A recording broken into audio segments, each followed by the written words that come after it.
안녕하세요, 여러분. 알씨입니다. 이 채널에 오신 걸 정말 환영합니다. 오늘은 조금 무거운 주제지만 누구나 한 번쯤은 고민해봤을 이야기를 해볼게요. 나르시시스트를 떠난다는 건 어떤 의미일까요? 나르시시즘에 대해 이야기할 때 사람들은 보통 그들의 자기중심적 성격이나 끊임없는 갈등, 그리고 관계에서의 문제들만 떠올려요. 그런데 정말 중요한 한 가지를 놓치고 있다는 사실 알고 계셨나요? 바로 버림받는 것에 대한 두려움입니다. 이게 단순한 감정 문제가 아니라 사실 나르시시스트의 모든 행동을 좌지우지하는 핵심적인 동력이라는 점 정말 흥미롭지 않나요? 그렇다면 왜 그들이 그렇게 버림받는 걸 두려워하는지, 그리고 그 두려움이 관계에 어떤 영향을 미치는지 궁금하지 않으세요? 오늘 영상에서는 이걸 하나하나 파헤쳐 보려고 해요. 왜냐하면 이걸 이해하는 순간 여러분은 나르시시스트와의 관계를 완전히 새로운 시각으로 보게 될 테니까요. 그러니 오늘 이야기 꼭 끝까지 들어보세요. 아마 여러분의 삶과 관계에서 결정적인 전환점이 될지도 모릅니다. 자, 이제 나르시시스트와의 관계에서 반복적으로 나타나는 전형적인 사이클에 대해 이야기해 볼게요.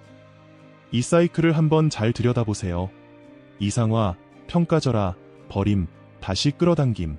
처음에는 나르시시스트가 모든 걸 장악하고 있는 것처럼 보일 거예요. 그들은 사랑을 퍼붓고 매력적으로 보이기 위해 유혹하거나 때로는 겉으로 공감을 가장하며 상대의 마음속 깊이 파고듭니다. 그런데 그들이 원하는 걸 다 얻고 나면 점점 당신에게 흥미를 잃기 시작합니다. 그리고 결국에는 당신을 평가절하하기 시작하죠.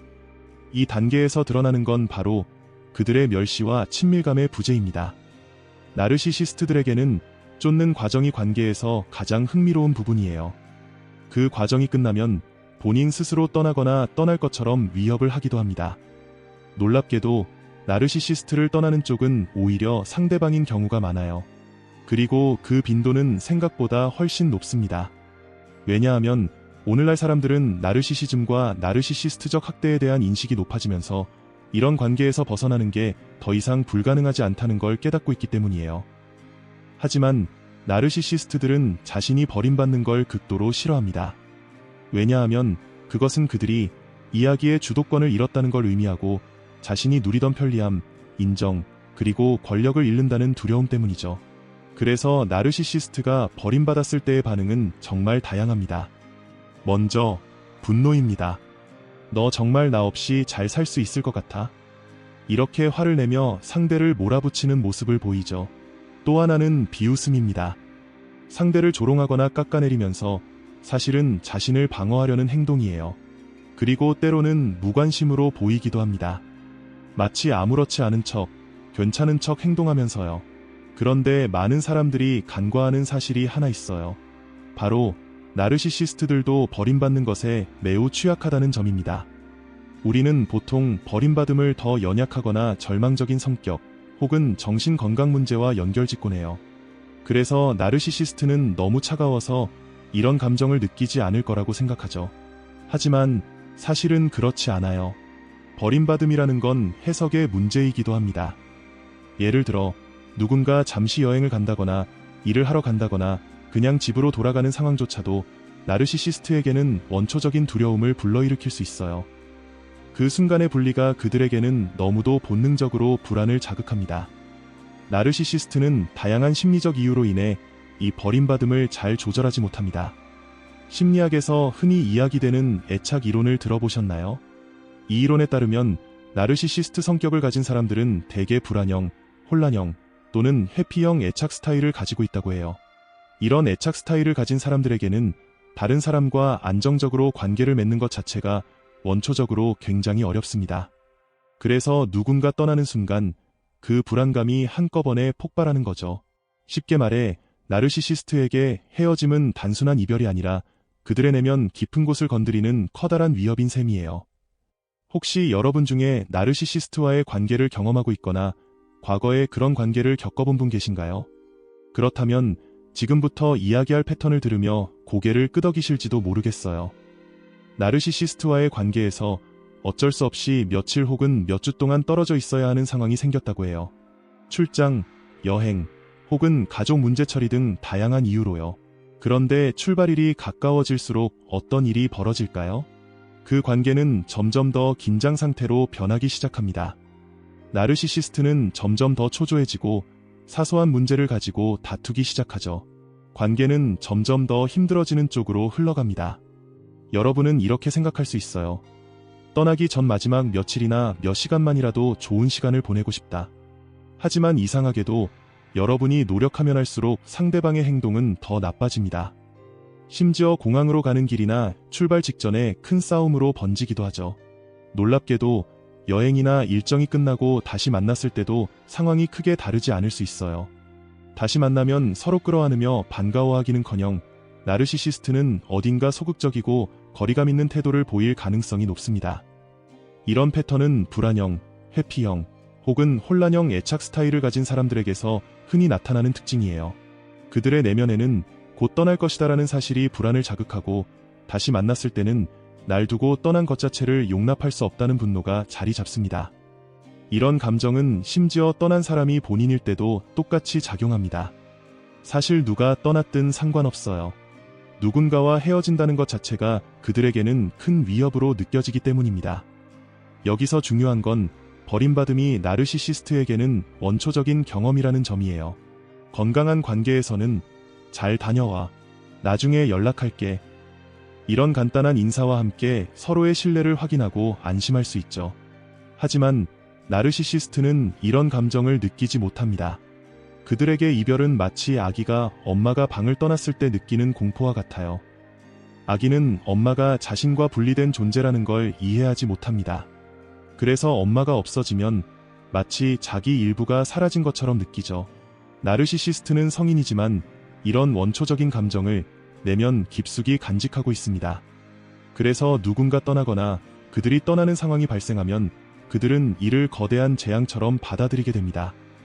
이제 적대적이거나 통제적인 성격을 가진 사람들이 공통적으로 가지고 있는 한 가지 특징에 대해 이야기해 볼게요. 바로 거절 민감성입니다. 이 사람들에게 거절은 단순히 싫다는 말로 끝나는 문제가 아니에요. 거절은 그들에게 감정적으로 심각한 동요를 일으킵니다. 그래서 거절을 마주하면 과도하게 민감하게 반응하는 경우가 많습니다. 예를 들어 누군가 저녁 초대를 거절하는 상황을 상상해 볼게요. 오늘 저녁에 내 집에 못 갈 것 같아. 일반적인 사람이라면 이를 단순히 일정상의 문제로 받아들이겠죠. 하지만 나르시시스트는 이 말을 듣고 사랑을 잃었다, 내가 존중받지 못하고 있다라고 느낄 수 있어요. 이런 반응은 작은 거절에서도 드러나는 버림받음에 대한 두려움 때문이에요. 실제로 큰 문제가 아닐 수도 있지만 거절 민감성은 나르시시스트의 지나치게 과장된 반응을 설명해주는 중요한 단서입니다. 여기서 중요한 점은 나르시시스트는 겉모습과 속마음이 완전히 다르다는 사실이에요. 겉으로는 강한 척하거나 마치 아무렇지 않은 척 행동하지만 사실 내면에서는 이미 불편한 감정이 폭발하고 있는 경우가 많습니다. 그리고 이 불편함을 느끼게 만든 사람은 누구일까요? 바로 여러분이에요. 그래서 나르시시스트는 이 감정을 분노로 바꾸어 여러분에게 공격적인 태도로 표출합니다. 나르시시스트는 이렇게 말할 수 있어요. 너 때문에 기분이 나빠졌어. 어떻게 나를 무시할 수 있어? 이런 반응은 단순한 화가 아니라 그들이 느끼는 깊은 취약함을 부인하려는 방어 기제입니다. 관계를 맺으면서 여러분은 나르시시스트가 항상 강하고 통제적인 사람이라고 느꼈을 거예요. 그런데 가까운 이별이나 아주 사소한 거절에서 그들이 이렇게 취약하고 불안한 모습을 보이면 여러분은 당황스러울 수밖에 없겠죠. 흥미로운 건 나르시시스트가 이런 불안 상태에 빠지면 여러분이 달래주려는 노력을 할 때 그들이 오히려 더 경멸적인 태도를 보일 수 있다는 겁니다. 그 이유는 여러분의 달래주는 행동이 그들의 약점을 더 부각시키는 느낌을 주기 때문이에요. 그들은 이렇게 생각하죠. 봐, 내가 나를 약하게 만들었잖아. 결국 여러분의 선의조차도 그들의 방어 기제에 의해 왜곡되고 그들은 당신을 더 비난하거나 경멸하게 될 가능성이 높아집니다. 사실 이런 버림받음에 대한 두려움과 강한 반응은 종종 경계성 성격장애와 연관되어 이야기됩니다. 경계성 성격장애와 나르시시스트 성격장애는 뿌리와 기원이 비슷한 경우가 많아요. 그래서 나르시시스트가 겪는 버림받음의 위기는 심리학적으로도 충분히 이해 가능한 현상입니다. 하지만 나르시시스트는 경계성 성격장애에서 보이는 극단적인 절망이나 불안정성을 겉으로 드러내지 않기 때문에 우리가 쉽게 예상하지 못할 뿐이에요. 이제 나르시시스트의 전형적인 행동 패턴 중 하나인 허버링에 대해 이야기해 볼게요. 아마 이런 의문이 들 수도 있을 겁니다. 나르시시스트는 버림받는 걸 두려워한다면서 왜 스스로 관계를 끝내고는 다시 상대를 끌어들이려 할까? 사실 이 행동은 나르시시스트의 버림받음에 대한 두려움과 깊은 관련이 있어요. 어떻게 관련되어 있는지 궁금하시죠? 사람들은 보통 두려운 상황이 다가오면 그 일이 실제로 벌어지기 전에 먼저 행동을 취하려 합니다. 나르시시스트도 마찬가지예요.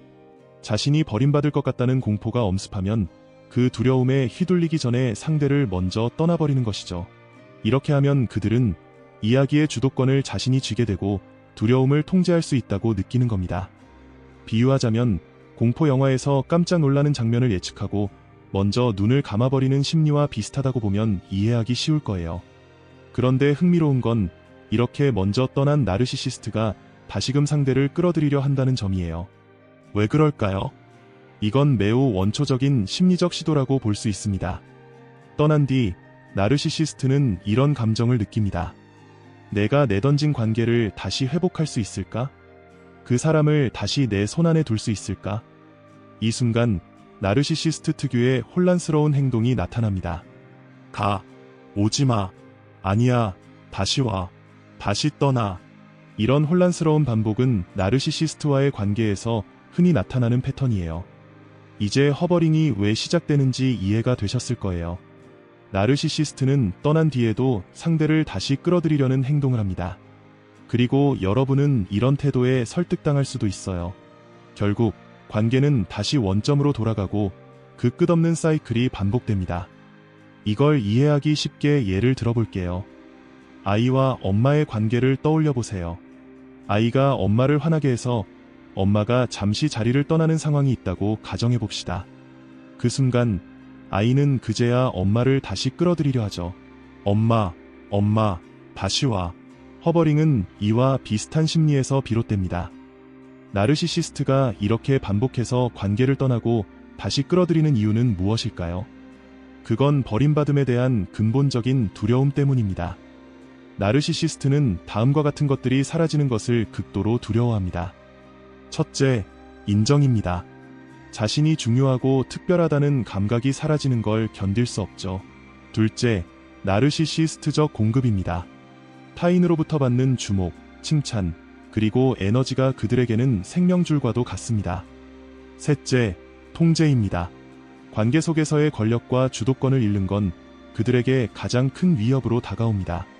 결국 이 모든 것이 그들의 자아를 지탱하는 필수 요소이기 때문에 사라질 가능성만으로도 깊은 두려움을 느끼는 것입니다. 이와 동시에 이들이 겪는 거절은 그들의 내면에 숨겨진 수치심의 대본을 자극합니다. 나는 거절당할 만큼 가치 없는 사람인가? 이런 부정적인 감정을 견디지 못하기 때문에 다시 상대를 끌어들이려는 행동을 하게 됩니다. 이 모든 것이 나르시시스트와의 관계를 끝없는 롤러코스터처럼 느끼게 만드는 이유입니다.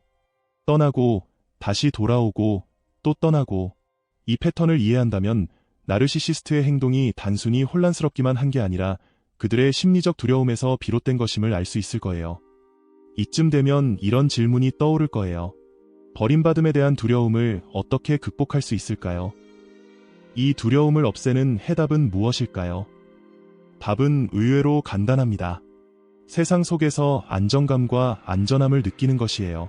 그렇다면 어린 시절에 건강한 애착 경험을 하지 못한 사람은 어떻게 이 안정감을 얻을 수 있을까요? 이건 단순하지 않은 과정이에요. 결국 자기 자신을 돌보고 치유하는 작업이 필요합니다. 먼저 자기 연민을 연습해보세요. 스스로를 비난하기보다는 따뜻한 시선으로 자신을 이해하려는 태도가 중요합니다. 그 다음은 자기 성찰입니다. 내 감정을 깊이 들여다보며 그 감정이 어디에서 오는지 탐색하는 과정이죠. 그리고 자기 이해로 이어집니다. 내가 왜 이런 감정을 느끼는 걸까? 그 이유를 깨닫고 그 감정을 있는 그대로 받아들이는 것입니다.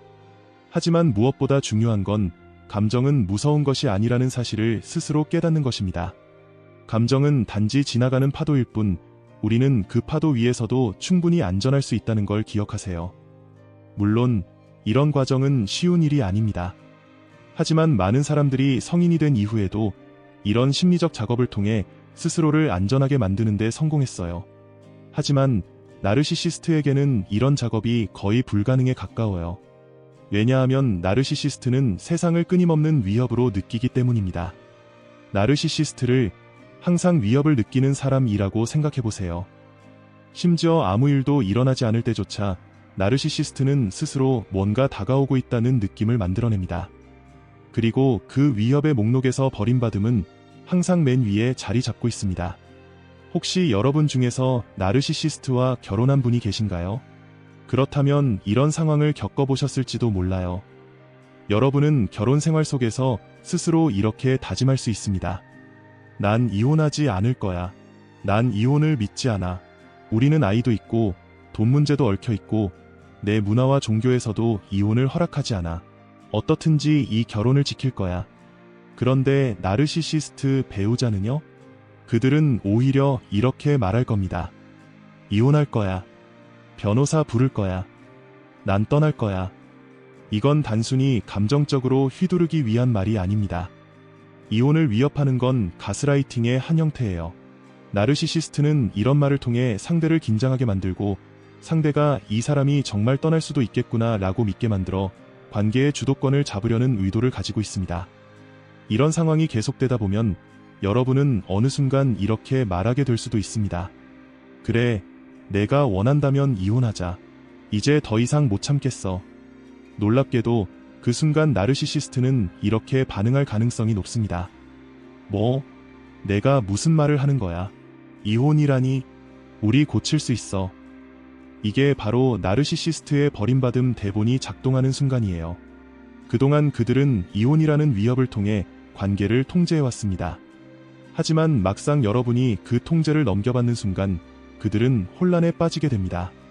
결국 관계에서 버림받음에 대한 두려움은 항상 그들의 행동 밑바탕에 깔린 핵심적인 요소예요.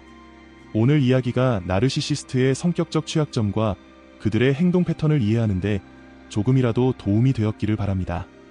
혹시 이런 일이 여러분에게 일어나거나 이미 일어났다면 이 영상이 조금이나마 명확한 답을 제시했으면 좋겠습니다. 이 영상을 처음 보신 분이라면 채널 구독도 꼭 부탁드려요. 이곳은 정말 멋진 커뮤니티이고 여러분과 다시 만날 수 있기를 기대합니다. 오늘도 당신은 한 걸음 더 나아갔습니다. 그럼 다음 시간까지 부드럽게 걸으며 깨어있기를 바랍니다. 오늘도 영상 끝까지 시청해주셔서 감사합니다. 저는 알씨였습니다. 다음 영상에서 다시 만나요.